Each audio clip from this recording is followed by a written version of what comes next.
Enforcement ડાયરેક્ટોરેટે પટનામાં RJD ધારાસભ્ય અલોક કુમાર મહેતાના નિવાસ પર દરોડા પાડ્યા। એન્ફોર્સમેન્ટ ડાયરેક્ટોરેટ એ રાષ્ટ્રીય જનતા દળના ધારાસભ્ય અલોક કુમાર મહેતાના પટનામાં સ્થિત નિવાસ ઉપર દરોડા પાડ્યા છે। દરોડા મની લોન્ડરિંગ કેસની તપાસનો ભાગ છે, જેમાં આ પ્રસિદ્ધ રાજકીય નેતા સામેલ છે। ઈડીએ સવારે વહેલી આસપાસ 12થી વધુ જગ્યાઓ પર દરોડા પડ્યા છે। આ તપાસ એડે ખાતરી કરવામાં આવી છે કે આ દરોડા ગેરકાનૂની આર્થિક વ્યવહારો અને મની લોન્ડરિંગ પ્રવૃત્તિઓ સાથે જોડાયેલા છે અને ઈડી મહેતાની સંપત્તિ અને આર્થિક વ્યવહારો પર ધ્યાન કેન્દ્રિત કરી રહી છે। એજન્સી દ્વારા દરોડા દરમિયાન અનેક દસ્તાવેજો અને અન્ય પુરાવાઓ જપ્ત કરવામાં આવ્યા છે, જે ચાલતી તપાસ માટે મહત્વપૂર્ણ સાબિત થઈ શકે છે।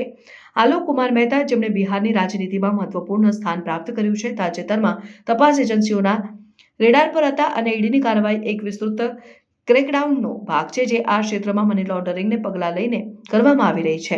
આ દરોડાઓ રાજકીય દ્રશ્યમાં દૂષણ અને આર્થિક ગડબડીનો વિષય વધતી ચિંતાઓનું નિવારણ તરીકે જોવા માટે આવે છે અને દરોડાઓ તથા તપાસના વિગતવાર વિગતો સ્ત્રોતોના અનુસાર ઈડીની ટીમોએ સવારે વહેલી આસપાસ દરોડા શરૂ કર્યા છે, જે મહેતાની જોડાયેલી અનેક મિલકતોને લક્ષ્ય બનાવી હતી।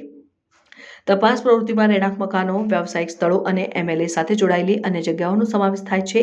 ઈડી આ દરોડાઓ દરમિયાન આર્થિક રેકોર્ડ, દસ્તાવેજો અને અન્ય સામગ્રીની શોધ કરી રહી છે, જે મહેતાને ગેરકાનૂની પ્રવૃત્તિઓ સાથે સંકળાવવાની સંકેત આપી શકે છે। મહેતાની સામેની મની લોન્ડરિંગ કેસે જણાવ્યું હતું કે તે આર્થિક યોજનાઓમાં સામેલ હતા, તેમણે ગેરકાનૂની ફંડના પરિવહન માટે મદદ કરી હોઈ શકે છે।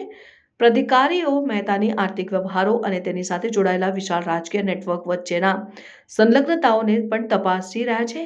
બિહારની રાજકીય દ્રશ્ય ઉપર અસર, આલોક કુમાર મહેતાના નિવાસ ઉપર ઈડીના દરોડા બિહારની રાજકીય વર્તનમાં એક નવો વિમર્શ સર્જી રહ્યા છે। આરજેડીના ધારાસભ્ય તરીકે મહેતા રાજ્યમાં મહત્વપૂર્ણ સ્થાન ધરાવતા છે અને તેમના આર્થિક પ્રવૃત્તિઓની તપાસ તેમના રાજકીય કારકિર્દી પર મહત્વપૂર્ણ અસર પાડી શકે છે।